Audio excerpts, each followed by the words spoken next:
اللہ اکبر اللہ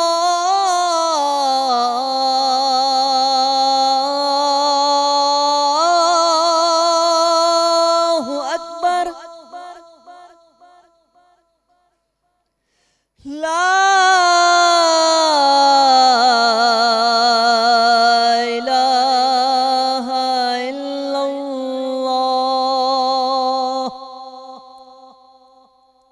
بسم اللہ الرحمن الرحیم. اللہم رب هذه الدعوة التامة والصلاة القائمة آت سیدنا محمد الوسیلة والفضیلة والدرجة الرفیعة وبعثه مقاما محمودا الذی وعدته وارزقنا شفاعته یوم القیامة انک لا تخلف المیعاد. السلام علیکم ناظرین، ایک مرتبہ پھر آپ کو خوش آمدید کہتے ہیں رمضان میں بول کی افطار ٹرانسمیشن میں. اور ڈیبیٹ کا سیگمنٹ جو ہے وہ چل رہا تھا، تول کے بول میں ہم تھے، اور چوتھے جو ہمارے کنٹیسٹنٹ ہیں انہیں ہم نے بلانا تھا. آج ان کی روزہ کشائی بھی کرواتے. لیکن بھائی ایک چیز جو میں نے نوٹ کی ہے، وہ ججز بھی جو ہے وہ بھی اس پہ بھی ذرا غور فرمائیے گا. آپ لوگوں نے بھی یقیناً کیا ہوگا کہ ان سے پہلے جو 3 آئے تھے ان کے حلق جو ہیں وہ خشک ہو رہے تھے. تو ایسا نہ ہو کہ انہیں ایڈوانٹیج مل جائے کہ افطار کے بعد آ رہے ہیں. یہ دیکھ لیجیے گا، پکوڑے کھا لیے تو سارا جب آئی تھی تو وہ بڑی ایفرٹ کر رہی تھی، ایسا لگ رہا تھا ان کا گلا جو ہے وہ خشک ہوا ہے. پانی پیا؟ آ جائیں. انہوں نے کچھ نہیں کھایا. ٹھیک ہے، ان کو بھی اندازہ ہے کہ جنید بھائی بتائیں گے تقریر سے پہلے کسی کوئی چیز نہ کھائی جائے تو بہتر ہو رہی ہے. نہیں، پانی بھی نہیں پیا نا. پانی تو پیا، افطار کرنا ہوگا. 10 منٹ ویسے ہی لیٹ ہے ہمارا. چلے، آپ کا ٹائم شروع ہوتا ہے اب. فرصت کے وہ چند لمحات تھے جب بڑی دور تک بحر تخیل میں غوطہ زن تھا. کیا دیکھتا ہوں کہ میرے سامنے زخمی وجود لیے میرا پاکستان رو رہا ہے. میں نے کہا ہے وطن کیا ہوا، روتے کیوں ہو، یہ تمہارا وجود زخمی کس نے کیا؟ کہا ان لہو کے آنسو بہاتی آنکھوں سے دیکھو کہ تمہارے اس وطن میں نے سندھی، پنجابی، بلوچی تو دیکھا مگر پاکستانی نہیں. میں نے کارکن، جیالہ، ورکر تو دیکھا محب وطن نہیں. شیعہ، سنی، جو بندی تو دیکھے امت مسلمہ نہیں. میں نے زمانے میں شدت اور حدت تو دیکھی مگر جدت نہیں. ارے کرسیوں پر سربراہ تو دیکھا رہنما نہیں. میں نے سندھ، پنجاب، خیبر پختونخوا تو دیکھا پاکستان نہیں. سندھ، پنجاب، خیبر پختونخوا تو دیکھا پاکستان نہیں. سر جھکائے، نظریں چھپائے. میں نے کہا اے وطن نذرانہ پیش ہو. کہا پھر سے اندھیرا لائے ہو. میں نے کہا نہیں، اب کی بار ترازو لایا ہوں اندھیرے اور سویرے کا. میں دیکھتا ہوں کہ سویرے کا پلڑا بھاری ہوتا جا رہا ہے. میں نے کہا اے وطن تعصب کا اندھیرا چھایا ہے تو کیا ہوا؟ مولانا طارق جمیل، شہنشاہ حسین نقوی محبت بانٹ کر سویرا بھی تو کر رہے ہیں. غربت کا اندھیرا چھایا ہے تو کیا ہوا؟ میرے JDC سیلانی ایدھی بلکتی انسانیت کی خدمت کر کے سویرا بھی تو کر رہے ہیں. وبا کے پیش نظر ہسپتالوں کی بدحالی کا اندھیرا چھایا ہے تو کیا ہوا؟ حیدرآباد کے انجینئر مرتضیٰ علی سولنگی آٹومیٹک وینٹیلیٹر بنا کر سویرا بھی تو کر رہا ہے. دہشت گردی کا اندھیرا چھایا ہے تو کیا ہوا؟ نارتھ کراچی کی پولیس کا جوان اجمل ڈکیتی کرنے والوں کو دھول چٹا کر سویرا بھی تو کر رہا ہے. ارے کس نے کہا کہ عرفہ کریم کے بعد ہماری سائنس میں ہوا اندھیرا؟ ارے وہ دیکھو دنیا کا کم عمر ترین سائنسدان شہیر نیازی بن گیا سویرا. کہ آج بدحالی کی اس رات کے اندھیرے کا مقابلہ کر رہے ہیں تو کل اس اندھیرے کو مات بھی دیں گے کہ جب قائد کے قیام کے سائے اقبال کے فرمان ہوں گے. فرقہ پرستی کو چھوڑ کر فقط ایک مسلمان ہوں گے. پاکستان کے 4 نہیں بلکہ 4 کا ایک پاکستان ہوں گے. ارے قوم کے بزرگ کیوں نہ مثل سلمان ہوں گے جب ایک ایک نوجوان شمع حیدر کرار ہوں گے. یہ جو بستے ہیں بن کر رات کا اندھیرا نہ ہوں گے کہ جب ہم تیری راتوں کا